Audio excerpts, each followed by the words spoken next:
ሰላም ጤና ይስጥልን ተመልካቾቻችን እንደምን ዋላችሁ እንደምን አመሻችሁ ከአንከር ሚዲያ ዝግጅት ክፍል ያክብሮ ሰላምታችንን እናቀርባለን ባለፈው ቅዳሜ በአብሮነት ኢትዮጵያና በሪዮት ሚዲያ የጋራ ትብብር የተካሄደ የበይነ መረብ ትዕይንተ ህዝብ መድረጉ የሚታወስ ነው በዚያ መድረክ ላይ የተለያዩ የኢትዮጵያ ፖለቲካ ፓርቲ አመራሮች እንደዚሁም ታዋቂ ግለሰቦች ተገኝተው ስለ ኢትዮጵያ ጉዳይ መምከራቸው የሚታወስ ነው አገዛዝ ይብቃ ሰላም ይስፈን ጦርነት ይቁም በሚል መሪ ቃል የተካሄደው የበይነ መረብ ትዕይንተ ህዝብ በተለይ ከሀገር ውስጥ የተለያዩ የፖለቲካ ፓርቲ አመራሮች መሳተፋቸው የሚታወስ ነው በእነዚህ በመድረኩ ላይ በተሳተፉ የፖለቲካ ፓርቲ አመራሮች ላይ የአገዛዙ የደህንነት አካላት የተለያዩ ወከባዎችና ማስፈራሪያዎችን እየፈጸሙ እንዳለ መረጃው ደርሶናል ፖለቲካ አመራሮች በዚህ በሚደርስባቸው ዛቻና ማስፈራሪያ ምክንያት ሐሳባቸውን እንዲገልጹልን ለማድረግ ወደ እነሱ ስልክ ደውለን በተለይም ሚስጥረ ስላሴ ታምራት የያፓዋና ጻፊን አግኝተን ስለ ጉዳዩ እንድታጫውተን ልናደርጋት ነው እንድትከታተሉ ግብዣችን ነው መልካም ቆይታ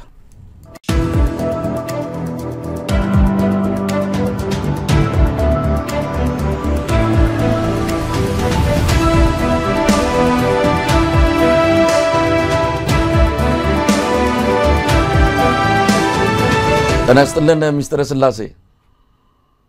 እንዴት አለ መሳይ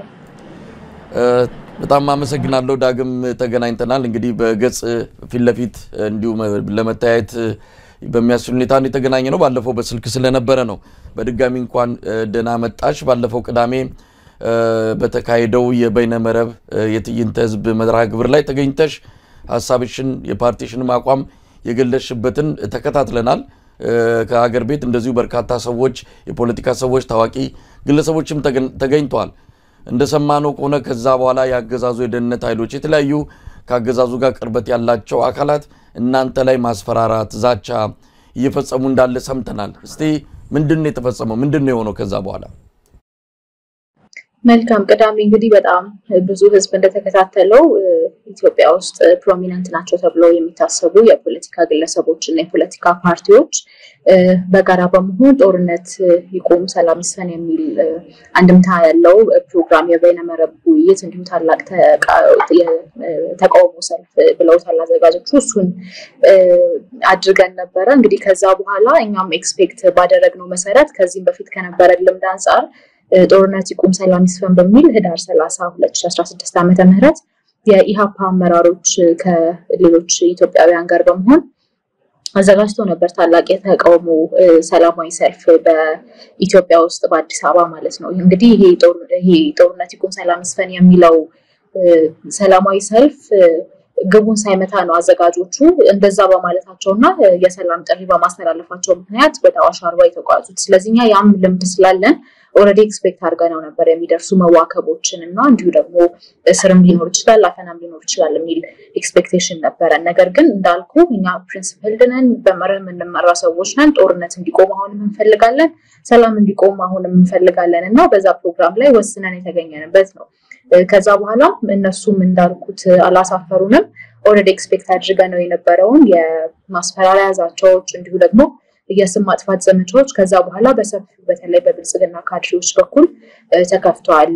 በተለይ ደግሞ እነዚህ ያነጣጠሩት በአዲስ አበባ ሆነው በኢትዮጵያ ውስጥ ሆነው በሰላማዊ ትግል እየታገሉ ባሉ የፖለቲካ ፓርቲ አመራሮች ላይ ነው ማለት ነው እንግዲህ ሚስተር ስላሴ ምንድነው የሚሏችሁ ማስፈራራት ሲባልስ ምን አይነት ነው ማዋከቡም እንግዲህ በኢትዮጵያ ውስጥ ሐሳብን በነጻነት የመግለጽ መብት በህግ ቢፈቀድም በተግባር ግን ፈጽሞ የሚቻል አይደለም ቀደም ሲል እንዳልሽውም ጦርነት ይቆም ማለት ራሱ ይሄ በጣም በብዙዎች ዘንድ አዎንታዊ የሆነ መልእክት ነው ይሄንን መልእክት ይዞ እንኳን ሰልፍ መውጣት አይቻልም ለእስርም እንደሚዳርግ ባለፈው በእናንተም ፓርቲና በሌሎችም ታይቷል አሁን ምንድነው ለምን ተሳተፋችሁ ነው መድረኩ ላይ ለምን ቀረባችሁ ነው ምንድነው የሚሉት ምንስ ያደረሱት ነገር እስከ ምን ርቀት ሄደዋል እስካሁን ድረስ ፊዚካሊ ያደረሰብን ምንም አይነት ነገር የለም እስካሁን ድረስ እስካሁን አሁን እስከምናወራበት ሰዓት ድረስ ነገር ግን እንዳልኩት ከስም ማጥፋት ዘመቻዎች ጀምሮ አላማቸው ሌላ ነው ተልእኮ ተቀብለው ነው በማለት በተለይ ደግሞ አገዛዙ በእኛ ላይ እስርም አፈናም በተለይ ደግሞ አሁን የእስሩ ህግ ኖረም አልኖረም በህግ ከለላ ውስጥ ነው በሚለው እንለፈውና ኢመደበኛ የሆኑ የአፈና ድርጊቶች እንዲከናወኑ ነው እኛም ባለን መረጃ መሰረት እየተንቀሳቀሱ ያሉት እንዳልኩ ፖለቲከኛ ስትሆን መረጃዎችን ማጣራት አለብህ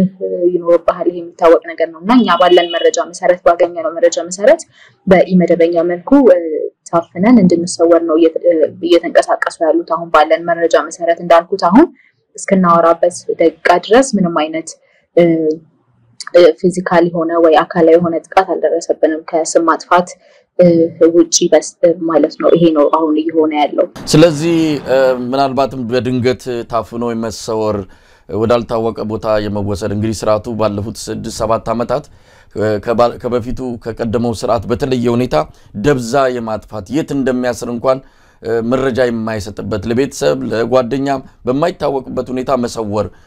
አካላዊ ጉዳት አድርሶ ደግሞ የሆነ ቦታ ላይ መጣል እንዲህ አይነት የማፊያ ተግባር እንደሚሰራ ይታወቃልና ይሄ ነው ሊፈጸም ይችላል የሚል መረጃ ነው ያላችሁ ከዚህ አንፃር ተሰጋላችሁ አዎ ይሄ ነው ያለን መረጃ ማንንም ሰው እንደምታውቀው ምንም ጥያቄ እንደምትሰይለው ማንንም ሰው ጉዳት እንዲደርስበት አይፈልግም ነገር ግን አሁንም ቢሆን አስረግጠን የምንናገረው አገዛዙ ሰላማዊ ሰዎችን የፖለቲካ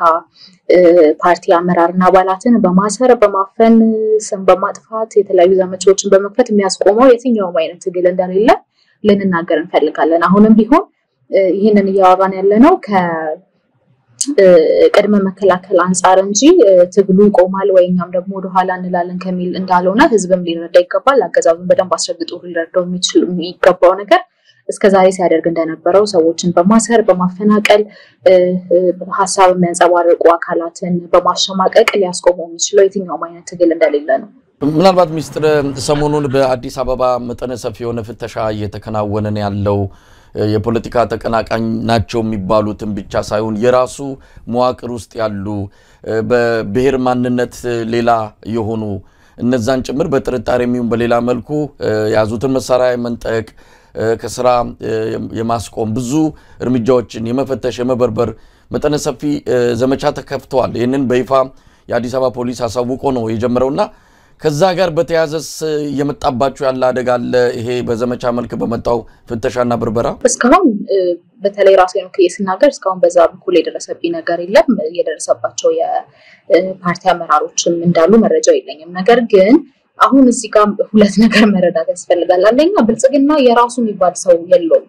አስሎንጋዝ አገልግሎት እስካለ አስሎንጋዝ ስርዓቱ እንዲቀጥል እስከተጠቀምክ ድረስ ነው መስመሩ ጊዜ ሀብቅቷል ከተባለ ወይ ደግሞ የሚጠቅመው ነገር የለም እስከተባለ ድረስ ሁሉም ላይ ለመነሳት ምንም አይነት ማቅማማት እንደማያሳይ መረዳት አለበት ሁሉም ሰውና ጊዜው እስካለ ድረስ ነው የስርዓት አስቀጣይ የስርዓት ተለጣፊ የስርዓት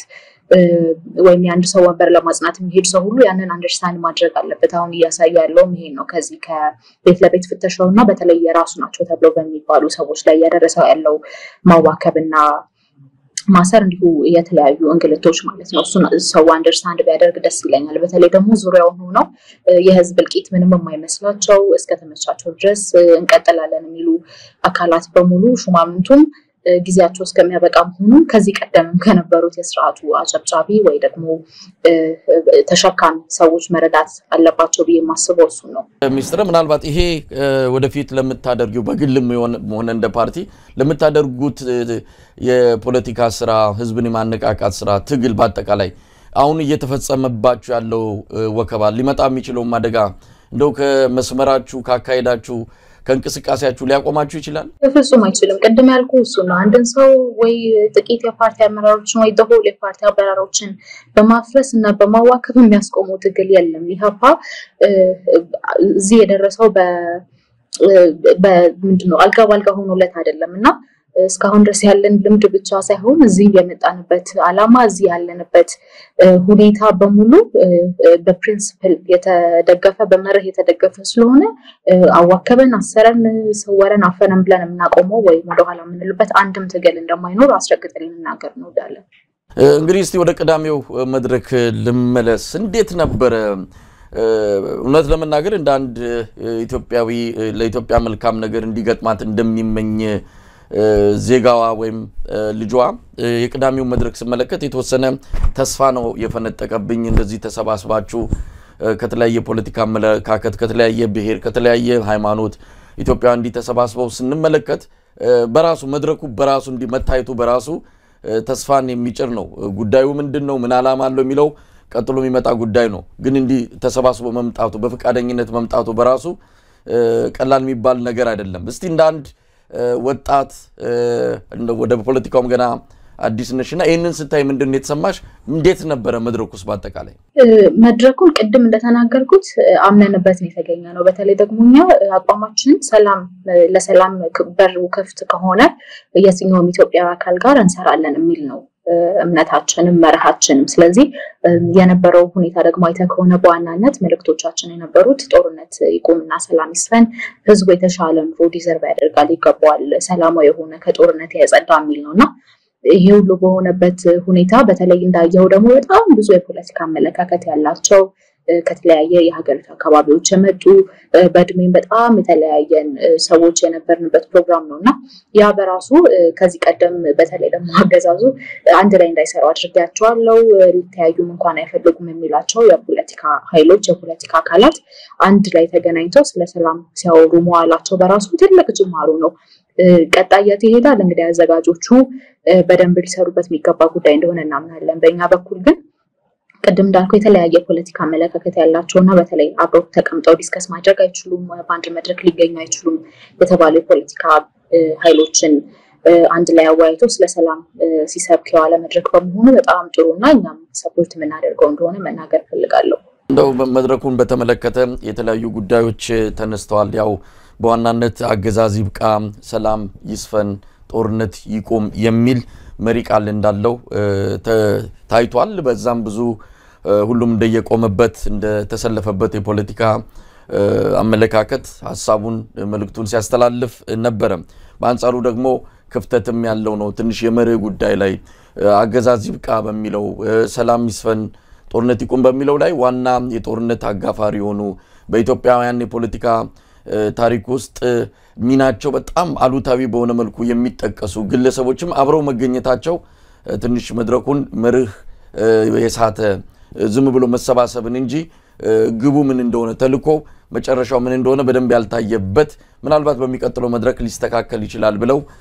እንደዚህ አይነት አስተያየት የሰጡም ወገኖች አሉና ይሄ ነገር ተሰምቶሻል ምናልባት በመድረኩ ላይ ያሉ ሰዎች ነገ ከነጎዲያ በወንጀል የሚጠየቁ በፍትህ የሚጠየቁ ዛሬ ይሄንን አጋጣሚ ተጠቅመው መምጣታቸው ከወንጀላቸው ነፃ አድርጋቸውም ተብለው የሚጠበቁ ወይም ደግሞ የሚገመቱ ሰዎች አብረው የተቀላቀሉበት በመሆኑ መርህ በተወሰነ ደረጃ ተጥሷል የሚሉ ወገኖች አሉ ተስማሚያለሽ የጋበዟቸውን ሰዎች በተመለከተ አዘጋጆቹ ዲቴይሉን የሚያውቁት ይመስለኛል ነገር ግን በእኛ በኩል ቀደም እንዳልኩ ኢትዮጵያዊ ሆኖ ስለ ሰላም ከሚ ልቡ ቀናይ ከሆነ አሁን ላይ ልቡ ቀናይ ከሆነ የትኛውም ኢትዮጵያዊ አካል ጋር የመስራት ፍላጎት አለን የመስራት ኦፕንነስ አለን ያልኩ በርግጥ ማን በህግ ይጠየቃል ከዛ በኋላ ማን አይጠየቅም የሚለው ነገር በኋላ የሚወሰን ሆኖ እኛም ምናምንባቸው የተወሰኑ ነገሮች እንዳሉ ሆኖ ነገር ግን እንዳልኩት ለሰላም ቀናይ ከሆነ ኢትዮጵያዊ ዜጋ ጋር የመስራት መብትም ፍላጎትም አለን እንግዲህ አብይ አህመድ ነጋዴዎችን ሰብስቦ ነበር ባለሀብቶችን አነጋግሯቸው የናንተንም መድረክ የበቀደሙንም በጎን እንደው ሸንቆጥ ለማድረግም ይመስላል ሰላም ማምጡ ሰላም ይሄም ሰላም ይላል ያም ሰላም ይላል ሰላምኛ ብቻ ልናመጣ እንችልም እናንተ ነጋዴዎች እንደውም 60% የዚህ ጦርነት ኢትዮጵያው ሰላም እንዲጠፋ ያደረጋችሁት 60% የናንተ አስተዋጽኦ ነው በሚል ገልጿል የሰላም ትክክለኛ ዴፊሲት ነው ግን መጥፎ የሚሆነው ምንድነው ተቃዋሚ ፓርቲ ይሰበሰብና ሰላም ቢመጣ መንግስት ቢያስብበት ባለሀብት ይመጣና መንግስት ቢያስብበት እንደዚህ ጥሩ አይደለም ከኃላፊነት ባንሸሽ እኔ እዚህ ውስጥ ያላችሁ ሰዎች ምን ያክል እንደዛ እንደሆናችሁ አሁን ዳታ ስላልያዝኩ አልናገርም በእርግጠኝነት ግን የኢትዮጵያን ሰላም የሚያናጋው 60% የኢትዮጵያ ሀብታም ነው 60% ሰዎቹን በብር የሚቀልበው እዚህ ያለ ሀብታም እና የቀለባችሁ ፋይናንስ ያደረጋችሁ መልሳችሁ እኔን ሰላም ብትሉኝ አይሆንም ሰላም ከፈለጋችሁ ፋይናንስ አታድርጉ እና አትርዱ ምከሩ ይምጡ ከመጡ በኋላ እኛም እንፈልገው ያያችሁትን ብልጽግና እንፈልገው ምን አስተያየት መስጠት ይቻላል? አብይ አህመድ ሰላም ከ60 በመቶ በላይ በእኛ ቁጥጥር ስር አይደለም፣ ይሄንን ያደፈረሰ ያለው ሌላ አካል ነው እያለ ነው። ምን ማለት ይቻላል? እንግዲህ ጠቅላይ ሚኒስትሩ የሚናገሯቸው ንግግሮች ራሱ ለመተንተን መሞከር በሳቸው ደረጃ መሆን ይጠይቃል ኢፋይሜሶ። ነገር ግን መንግስት ምን እንደሆነ ካለመረዳት መንግስት ኃላፊነቶቹ ምን ምንድናቸው የሚለው ነገር ካለማወቅ የመነጨ እንደሆነ ነው የምንረዳው። ምክንያቱም መንግስት ሰላም ማስከበር አቃተው አንድ ነገር ሆኖ ሰላምን ግን ማምጣት የምትችሉት ከ60 በመቶ በላይ እኛ ሳኑ እናንተ ናችሁ የሚለው ነገር የሚያስቅ ነገር ነው። መንግስት በመጀመሪያ ተቀዳሚ ተግባሩ የዜጎችን ደህንነት ማስጠበቅ የሀገሪቱን ሰላም ማስከበር ነው። ሌሎቹ ጉዳዮች እንዳሉ ሆነው ስለ ሰላም ስለሆነ የምንነጋገረው። ስለዚህ አሁን ላይ ያለው ሁኔታ እኔ እንደምረዳው የሳቸው ንግግር ምን የምገነዘበው ወይ መንግስት ምንድነው የሚለው ነገር ካለመረዳት ይሄንን ይሆናል ብዬ አላስብም። ወይ ደግሞ አውቆ ኃላፊነትን ኔግሌክት ማድረግ ኃላፊነትን መሸሽ እንዲሁ ደግሞ እስከዛሬ ድረስ ለስልጣን ማስቀጠያ ያደረጉ የቆዩዋቸውን ጦርነቶች እንደ አዲስ ለመጀመር ያላቸውን ፍላጎትና ቅድ ያሳዩበት እንደሆነ ነው የሚረዳው። እንግዲህ ሚስተር ምናልባት በአጠቃላይ በአብይ አህመድ የሰሞኑ ቃለ መጠይቅ ላይ እንደ ፓርቲ ያያዛችሁት ወይም ደግሞ የተዋያችሁበት ጉዳይ አለ ወይ? ብዙ ነገር አንስቷል አብይ አህመድ በቃለ መጠይቁ። ምናልባትም ሐሳብ የሌላቸው እኛ አሁን የቸገረን ሐሳብ የሌላቸው ተቀናቃኝ ነው ያሉት። ሐሳብ ያለው ፓርቲ ሐሳብ ከሌለው ጋር ፈጽሞ ሊወዳደርም የሚችል አይደለምና ሐሳብ ይዛችሁ ነው እየተባለ ነው። ሐሳብ አጥሯቸዋል ወይ? ሐሳብ ሳትይዙ ነው ወይ ይሄንን ፓርቲ ወይም ደግሞ ይሄንን አገዡን ፓርቲ ተቀናቅናችሁ ስልጣን እንጨብጣለን የምትሉት? እንደው ለዚህ ምን አስተያየት አላችሁ? አሁን ከሳቸው ጋር ተያይዞ በተለይ ያነሳቸው ያሉት ጥያቄዎች በእውነቱ የሚያስቁ ናቸው። በመጀመሪያ ደረጃ አንድ ፖለቲካል ፓርቲ በተለይ ደግሞ ተቃዋሚ ሆኖ ሐሳብ አለኝ ብሎ እየታገለ በሰላማዊ መንገድ እየታገለ ያለን የፖለቲካ ፓርቲ በጠይቃቸው እንኳን ምንድነው ፖሊሲው ምንድነው ፕሮግራሙ የሚለው ነገር በማያውቁበት ሁኔታ ሐሳብ የላቸውም ብሎ ማሰብ ወይ መናገር በጣም የሚያስቅ ነገር እንደሆነ ነው እኔ የማውቀው የምረዳው። ሐሳብ የላችሁም ወይ? ሐሳብ ባለን በቃ በቅቶ የተትረፈረፈ ለዛውም ደግሞ ከውጭ የተቀዳም ሳይሆን በተለይ ለኢትዮጵያውያን ይሆናል ተብሎ የተዘጋጀ ሐሳብ ከኢትዮጵያውያን ስነልቦና ከኢትዮጵያውያን ማንነትና ታሪክ ጋር የተጣጣመ የተለያዩ ፖሊሲዎች አሉን ፓርቲ ነንና ቀረብ ብሎ ሳያዩ እንዲሁ ደግሞ በዝም ብሎ በጅምላ ለመፈረጅና ጠንካራ ሰላማዊ ትግሉን ለማደናቀፍ በሚያደርጉ ጥረት ፓርቲዎች የፖለቲካ ፓርቲዎች ሐሳብ የላቸውም ብሎ የሚገርም የሚደንቅ ነገር አይደለም። አሁን ሐሳብ የላችሁም የሚለው የገዢው ፓርቲውም የአብይ አህመድ ወቀሳም ይሁን ክስ እንዳለ ሆኖ እንደው እናንተ ምንድነው አሁን ሐሳብ ሲባል ኢትዮጵያ ምን እንድትሆን ነው የምትፈልጉት? ከኢትዮጵያ አንፃር በተለያየ መልኩ ምንድነው ሐሳባችሁ? ይሄ መድረክ የሚሰሙ ከሆነ የብልጽግና ሰዎች ምናልባት የአፓ ሐሳብ አለው ብለው ሊረዱም ከቻሉ ለነሱ ምንድነው የምትገልጿቸው? ምንድነው የአፓ ያለው ሐሳብ ከኢትዮጵያም ከተለያየ አንፃር? በርግጥ በዚህ አጭር ቃለ መጠይቅ ላይ ዝርዝሩ ነገር ላታቀርቡ ትችላላችሁ፣ ግን መሰረታዊ የሆነው ነገር ምንድነው? ያፓ ዋናነት የምንፈልገው ፍትህ የሰፈነባት የዜጎች እኩልነት የተረጋገጠባት እና ሰላማዊ ደህንነቱ የተጠበቀ ሀገር መገንባት ነው የምንፈልገው።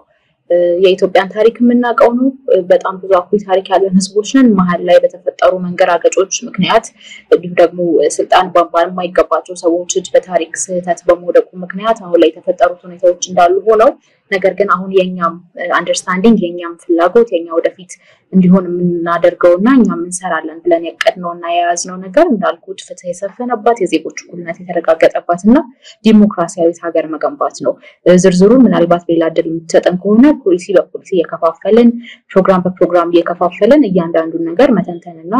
ማየት መከራከር መነጋገር የምንችልበት ነው። አገዛዙ በሚከተለው የጎሳ ፖለቲካ ላይ ያላችሁ እይታ? ምክንያቱም እሱ ነው አንድም በኢትዮጵያ የፖለቲካ ፓርቲዎች ላይ በሁለት ወገን የሚከፍለው የብሔር ፖለቲካ የሚከተሉ አሉ፣ የዜግነት አለ። እናንተ ወደፊት ስልጣን ብትይዙ ምን አይነት ኢትዮጵያ ነው እንድትሆን የምትፈልጉት? ከዚህ አንፃር ማለት ነው። እኛ በፍጹም የብሔር ፖለቲካን አንደግፍም። ያለን አተያይ ያለን አረዳድ የዜግነት ፖለቲካ ለኢትዮጵያ እንደሚጠቅም ለየትኛውም ሀገር እንደሚጠቅምና ኢትዮጵያ ልታድግ ልትለወጥ ህዝቧም ቅድም እንዳልኩት ፍትህ የሰፈነባት ሀገር ውስጥ ዲሞክራሲ የተረጋገጠባት ሀገር ውስጥ ለመኖር የሚያስችለው የዜግነት ፖለቲካ እንደሆነ ነው የምናምነው የኛ ፖሊሲዎችም የተቀረጹት በዜግነት ፖለቲካ ዙሪያ ነው ሚስተር ምናልባት ኢህአፓ በአሁን ሰዓት ቁመናው ምን ይመስላል በሀገር አቀፍ ፓርቲ ነው ያው የክልል ፓርቲ ወይም ደግሞ በተወሰነ ቦታ የተገደበ አይደለምና እንደው ጽፈት ቤት አላችሁ ወይ በየቦታው የፓርቲ እንቅስቃሴያችሁስ ምን ይመስላል ወይስ አዲስ አበባ ብቻ ተወሰናችሁ ያላችሁ ናችሁ በፍጹም እኛ ሀገራዊ ፓርቲ ነን ጽፈት ቤቶቻችንን በተለይ አሁን ያልገባንበት ቦታ የኢትዮጵያ አካል ያለን በሚባል ደረጃ በተለያዩ ክልሎች በተለያዩ ዞኖችና ወረዳዎች ጽፈት ቤቶችን አደራጅተን በጠንካራ ሁኔታ እየታገለ ለህዝብም ድምጽ እየሆነ ያለ ፓርቲ ነውና ምን አይነት ቁመና ላይ ነው የሚገኘው የሚለውን ለመግለጽ ያህል የተቋቋመው እንደ ሀገራዊ ፓርቲ ነው የሚንቀሳቀሰውም እንደ ሀገራዊ ፓርቲ ነው ስለዚህ በተለያዩ የኢትዮጵያ አካባቢዎች ጽፈት ቤቶች አሉን አዲስ አበባ ብቻ አይደለም የምንቀሳቀሰው በተለያዩ ቦታዎች ደግሞ ጠንካራ መዋቅርና ጠንካራ አመራር በተለይ ደግሞ አዲሱን ትውልድ ያካተተ አዲሱን ትውልድ ያቀፈና ለኢትዮጵያ አዲስ ተስፋ ይዞ የሚመጣ ፓርቲ እንደሆነ ለማረጋገጥ ወዳለው እንግዲህ ሰሞኑን እንቅስቃሴ ላይ ነው ያላችሁት ጉባኤ ልታካሂዱ ባለፈውም ተገናኝተን ስለ ጉባኤያችሁ እሱንም ለማደናቀፍ ባገዛዙ በኩል የሆነ የምትሰጉት ነገር አለ ግን ያንንም ተቋቁማችሁ ጉባኤውን ልታካሂዱ እንደተዘጋጃችሁ ገልጻችኋልና ምን ይመስላል ሂደቱ የገጠማችሁስ ችግር አለ ወይ በጣም ባለፈው ካንተም ጋር እንዳደረግነው ቆይታ በጣም ብዙ ችግሮች እየገጠሙ ነው እንዳልኩት ከውስጥም ከውጪም በተለይ ደግሞ ብልጽግና በእጅ አዙርም ሆነ በቀጥታ በተለይ ጠንካራ ናቸው በሚባሉ ተቃዋሚ ፓርቲዎች ላይ ጣልቃ ገብነት እንዳለው የሚታወቅ ነውና ያ እኛም የዛ ሰለባ ነን የተለያዩ ሰዎችን በጥቅምም በተለያዩ ሁኔታዎች በመግዛት በተለይ ደግሞ አሁን እኛ ታሪካዊ ብለን የምንጠራው ጉባኤና የተለያዩ ወጣት እንዲሁም ጠንካራ የሆኑ አመራሮችን ወደፊት አምጥተን በቀጣይ አሁን ካለን በላይ የምንታገልበት ስርዓት ለመዘርጋት የሚያስችለንን ጠቅላላ ጉባኤ ለማደናቀፍ በጣም ብዙ ስራዎች እየተሰሩ ነው እንዳልኩት ከውስጥም ከውጪ እንግዲህ ስናይ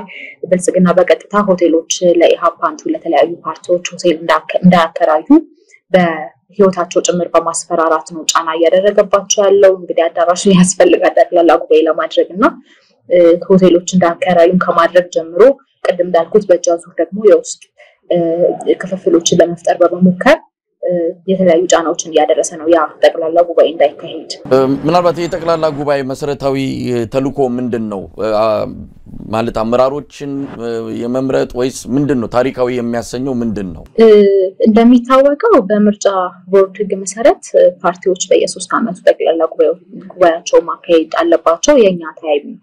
ፍሬሙ አሁን በዚህ አመት ነው ጠቅላላ ጉባኤያችንን ማካሄድ እንዳለብን የሚገልጸው አንደኛ አስፈላጊ ሆኖ በዛ ነው ሁለተኛ ነገር ቅድም እንዳልኩ ጠንካራ የሆነ ሰላማዊ ትግል ለማድረግ አመራሮች በረጅም የሆነ የጊዜ ገደብ ያስፈልጋቸዋል አሁን እንዳልኩት ጠቅላላ ጉባኤው ካለቀ በኋላ ወይ ደግሞ የጉባኤው ከዚህ በፊት የነበረው የጉባኤ ጊዜ ካበቃ በኋላ ያሉት አመራሮች በጊዜያዊነት ያንን እስከ ጉባኤው ድረስ የሚቀጥሉ ናቸው ስለዚህ አሁንም ቢሆን ህጋዊ አድርገን ህገወጥ ነው ያልኩ አይደለም ግን ጉባኤው ጊዜ ገደቡ ስላለቀ አሁን ላይ መደረግ ስላለበት ያንን ማድረግ አስፈልጎናል ከዚህ በላይ ደግሞ ቅድም እንዳልኩ ጠንካራ የሆነ ሰላማዊ ትግል ለማድረግ ከዚህ ቀደም የነበሩት ብቻ ሳይሆን አዲስ የሆነ ትውልድ አዲስ ወጣቶችን ማምጣት አለብን የተለያዩ ጠንካራ የሆኑ አመራሮችን ወደፊት ማምጣት እንዳለብን እናምናለንና ይሄንን ማድረግ የምንችልበት ጠቅላላ ጉባኤ በመሆኑ ነው እኛ ታሪካዊ ነው ብለን የምናስበው ከምርጫ ጋር ተያይዞ የሚባል ነገር አለ ሰሞኑን በሀገር ውስጥ በሚሰራጭ አንድ ሚዲያ ላይ የተቋሚ የፖለቲካ ፓርቲ አመራሮች ተጠይቀው ነበርና ምርጫ ምንም ተስፋ የሚያደርጉበት እንዳልሆነ ኢትዮጵያ ውስጥ ምርጫ ይኖራልን ብለው እንደማይጠብቁ በጣም ጠንከር ያለ አስተያየት የሰጡበትን እንትን ተከታትየዋለሁ ምርጫ ይደረጋልን ብለው እንደማያምኑ ጭምር ነው የገለጹትና እናንተ ደግሞ ምርጫ የሚል ነገር ከወዲሁ በደንብ እየገፋችሁበት ያለ አንድ እንቅስቃሴም አለና እንደዚህ ሰው ተስፋ በቆረጠበት የተቋሚ የፖለቲካ ፓርቲዎችም ምንም የሚታይ ደና ነገር የለም ብለው ከወዲሁ አቋማቸውን በገለጹበት ሁኔታ የናንተ ስለ ምርጫ ያላችሁ ተስፋ እንዲጠነከረው ለምንድን አሁን ላይ ካለው ሁኔታ አንፃር በመነሳት ምርጫው ምንድነው ፍትሃዊ ይሆናል ወይ ደግሞ ገለልተኛ ሆኖ በደንብ የታለመለትን ውጤት ይመጣል ብለን አይደለም ነገር ግን እኛ የሰላማዊ ታጋዮች ነን ያገዛዝ ለውጥ የሚመጣው በምርጫ ነው ብለን ነው የምናምነው ምርጫ ምንም አማራጭ የሌለው ሁኔታ ነው ለኛ ነገር ግን ባለፈው እንዳልኩት ይሄ ምርጫ ፍትሃዊ እንዲሆን ያስቀመጥናቸው ቅድመ ሁኔታዎች አሉ መካሄድ እንዲችል ያስቀመጥናቸው ቅድመ ሁኔታዎች አሉና እነዛን 6 ቅድመ ሁኔታዎች የሚያሟላ ከሆነ ምርጫው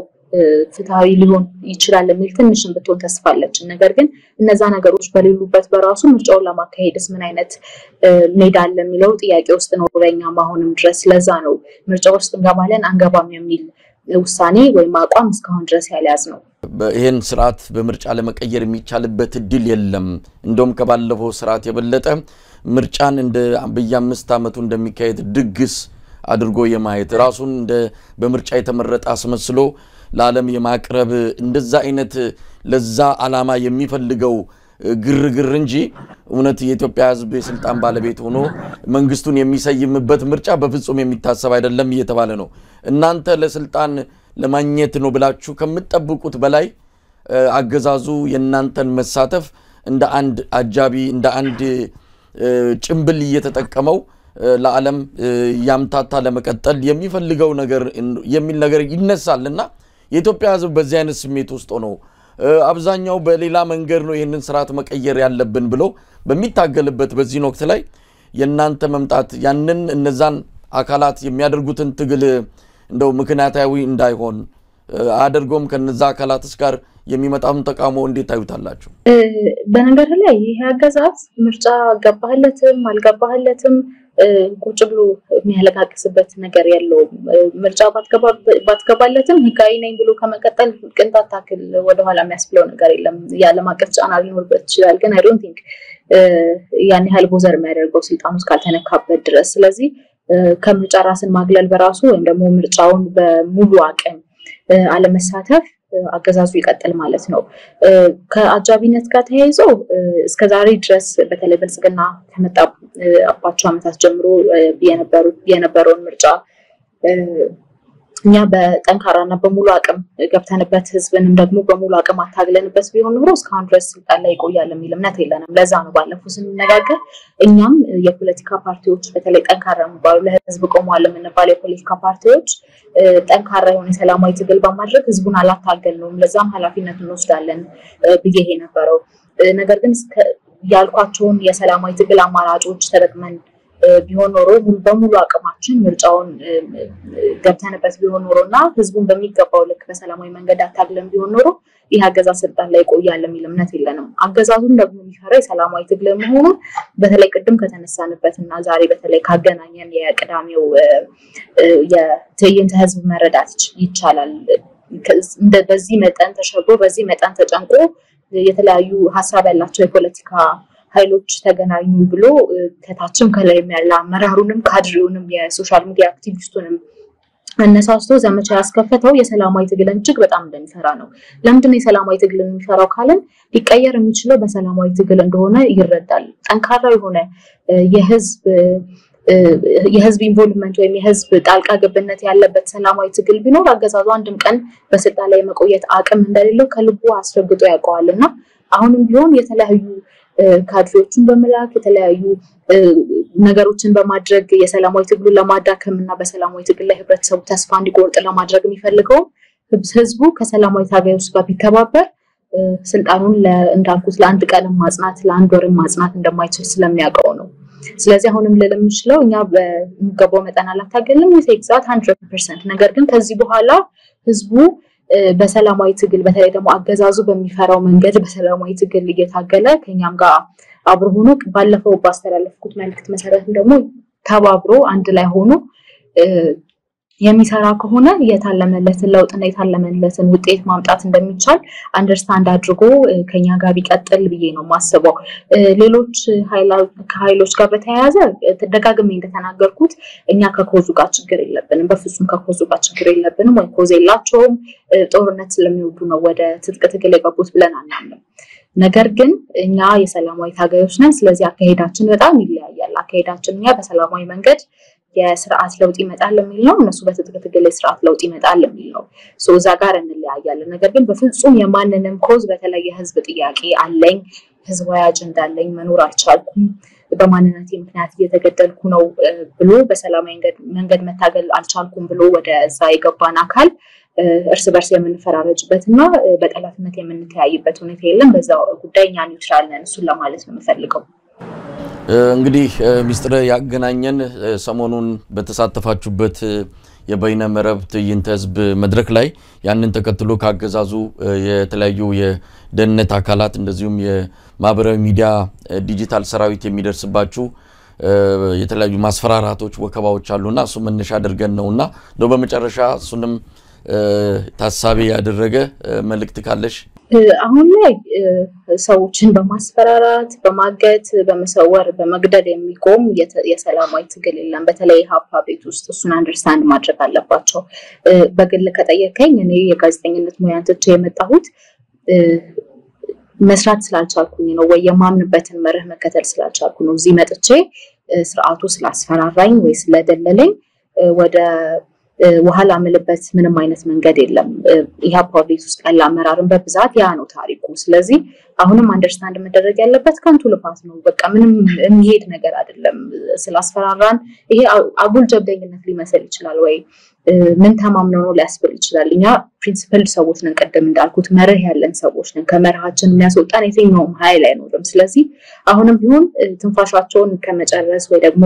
አላስፈላጊ ሁኔታዎች ውስጥ ከመግባት የዘለለ የትኛውንም አይነት እነሱ ያለሙለትን የሰላማዊ ትግሉን ማደናቀፍና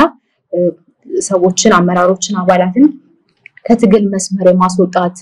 ህልማቸው ሊሳካ እንደማይችል ነው መናገር መፈልገው ህዝቡም ደግሞ አገዛዙ ለምንድነው ሰላማዊ ትግልን በዚህ ልክ የሚፈራው የሚለውን ጥያቄ ራሱን ጠይቆ ኦኬ ስለዚህ ለውጥ መፈለግ ከሆነ እንግዲህ መቼም በሚወደው መንገድ ሳይሆን በሚጠላው መንገድ ነው መሄድ ያለብኝ የሚለውንና ለሰላማዊ ትግል ልቡን በሩንም